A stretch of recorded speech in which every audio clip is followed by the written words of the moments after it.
Imagine you're cooking a pot of rice. The rice at the bottom of the pan may be a little crispier than the rice on top, which could be a little undercooked. So chemistry is a lot like cooking. A similar thing happens when you make nanomaterials in batch. And this team has cracked the code on scaling nanomaterial production. This is the home of accelerated materials. But how are they doing it?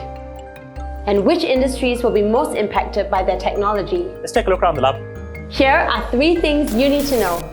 Let's take it away.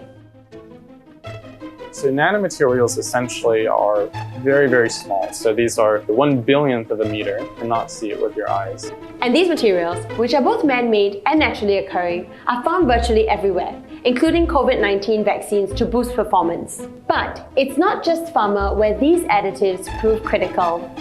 They're also very useful in the electronics field, helping with the thermal management of devices, which these days demand higher computational payloads while reducing heat, all the while remaining small, or, well, nano. So traditionally, when people are trying to scale up nanoparticle synthesis, they'll start with a small batch reaction. And scaling up means moving to larger vessels. But this typically results in a loss of quality because conditions cannot be maintained perfectly. So chemistry is a lot like cooking. The way that we solve this with the K1 is that rather than having one big pot, we just have like a tiny pot inside that we can control really well. Inside this tiny reactor is a tube within a tube within a tube. The innermost tube runs gas through it at a constant rate, and right below that, the force creates a mini tornado which mixes everything into an intense homogenization.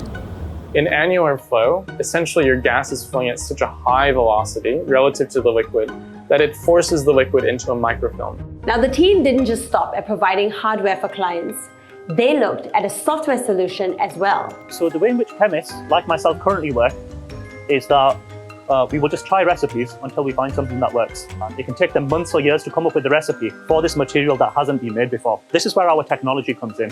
Chemists will place ingredients, up to 200 of them, input various parameters including concentration and temperature, and the AI-powered software would make predictions of experiments and run them accordingly, each time measuring where the experiments had gone wrong and optimizing iteratively. Which is something that caught the attention of SG Innovate's investment team. So we look at investments across broad sectors, and one of it is advanced materials. Most companies that we've met, they've only been able to do like a software solution. Accelerated Materials, they were able to offer both the software and the hardware, being able to offer a whole suite of solutions that can help companies, help researchers to identify new nanomaterials and then scale it up very quickly and very effectively in a short span of time, helping to reduce the costs, the wastage, as well as speed up the discovery of new materials. At the end of the day, we ultimately want to make a large impact on the world.